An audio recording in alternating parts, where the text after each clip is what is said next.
بارگاہ رسالت مآب صلی اللہ علیہ وسلم میں نعت کا نذرانہ پیش کرنے کے لیے بھی سجایا اور سنوارا گیا ہے۔ نعتیہ مشاعرے کی ہیڈنگ آپ کے سامنے لگائی گئی ہے۔ یقیناً اس کی عظمت کا تقاضا یہ ہے کہ جتنا زیادہ ہو سکے باادب ہو کر کے بیٹھیں۔ حضرت مولانا نثار احمد صاحب کے بارے میں ویسے جاننے کا شرف کم ہی حاصل ہوا ہے مجھے، تھوڑا بہت جو کچھ جانتا ہوں۔ دارالعلوم دیوبند جیسی عظیم درسگاہ، بر صغیر کی عظیم درسگاہ دارالعلوم دیوبند، جسے کون نہیں جانتا ہے، جنہوں نے بڑے بڑے آفتاب و مہتاب ایسے ایسے پیدا کیے، جنہوں نے صرف ہندوستان ہی نہیں بلکہ پوری علمی دنیا کو روشن کیا، وہ عظیم درسگاہ دارالعلوم دیوبند ہے، جہاں سے جن کا تعلق دارالعلوم دیوبند جیسی عظیم جو ہے درسگاہ سے رہا ہے، وہ عظیم شخصیت جناب حضرت مولانا نثار رحمۃ اللہ علیہ، اگر کہہ دوں تو اس بات میں مبالغہ نہیں ہوگا۔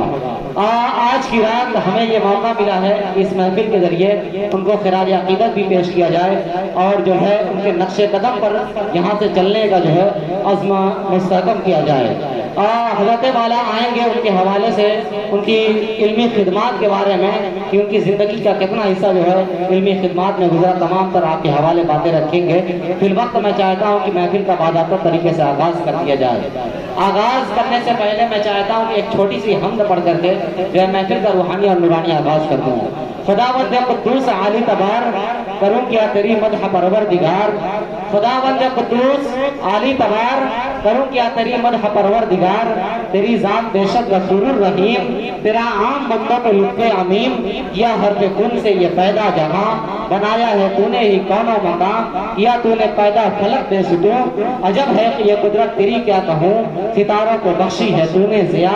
ہے شمس و قمر میں کرشمہ تیرا، یہ خوشبو یہ شبنم یہ گل آپ جو، طرف خیز گلشن کے یہ رنگ گو، فضا یہ گھٹا یہ شفق لا لگو، کشاکش کا عالم یہ دنیا ہے جو، تیرا ذکر کرتے ہیں شجر و حجر، نمونے ہیں قدرت کے یہ خوشگوار، کہیں پھول میں رنگ پیدا کیا، کہیں گل میں بلبل کو شیدا کیا، یہ بے باک موجوں کا ساحل پہ رنگ، یہ آوارہ گرداب کا جلتا رنگ، یہ دریا میں چلتی ہواؤں کا شور، تو کہہ دے تو تھم جائے طوفان کا زور، خدایا ہے یہ تیری قدرت لیے، تیرے فیض کی ہے یہ ندرت لیے، ہے پیدا کیا تو نے انسان کو، ہے دی جان خاکی بے جان کو، شباہت سے اس کو ہنسی شکل سے، نوازا ہے تو نے اسے عقل سے، سکھائی ہے اچھے بھلے کی تمیز، بتایا ہے کیا آگ پانی ہے چیز، ہماری ہدایت کو پیغمبری، عطا اپنے بندوں کو تو نے ہے کی، جو انسان کو اشرف بنایا گیا، ملائک سے سجدہ کرایا گیا، ملائک سے سجدہ کرایا گیا۔ خوبصورت سی حمد کے بعد خوبصورت شاعر عالی گراج، ہندوستان ہی نہیں بلکہ خلیجی ممالک میں سفر کرنے والا، ہمارے مئو شہر کی نمائندگی کرنے والا عظیم شاعر جناب تابش جان ہمارے اسٹیج پر آج یقیناً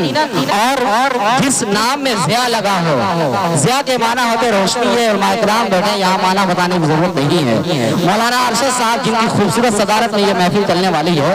یقیناً ان کے نام ہی میں ضیاء ہے، تو یقیناً یہ محفل ویسے ہی پرنور ہے، پلس ان کے نام کی وجہ سے اور جو ہے پرنور ہونے والی ہے۔ میں اس وقت مولانا ارشد صاحب کا نام نامی اس میں گرامی پیش کر رہا ہوں، حضرت والا آج کی اس محفل کی تائید فرمائیں گے۔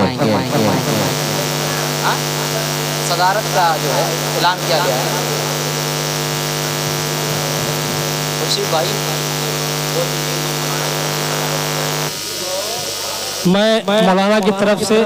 صدارت کی تائید کرتا ہوں۔ ایک بار پھر میں گزارش کروں گا جو لوگ باہر ہیں اندر آ جائیں یار، قسم سے بہت اچھی محفل ہے،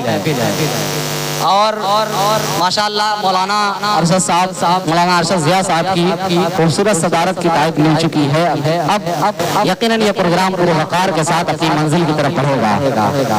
تھوڑا سا آپ لوگ خاموش ہو جائیں، آپ لوگ خاموش ہو جائیں گے تو یقیناً یہ محفل چار چاند لگ جائے گا۔ آپ لوگ بہت اچھے ہیں جی، انشاءاللہ۔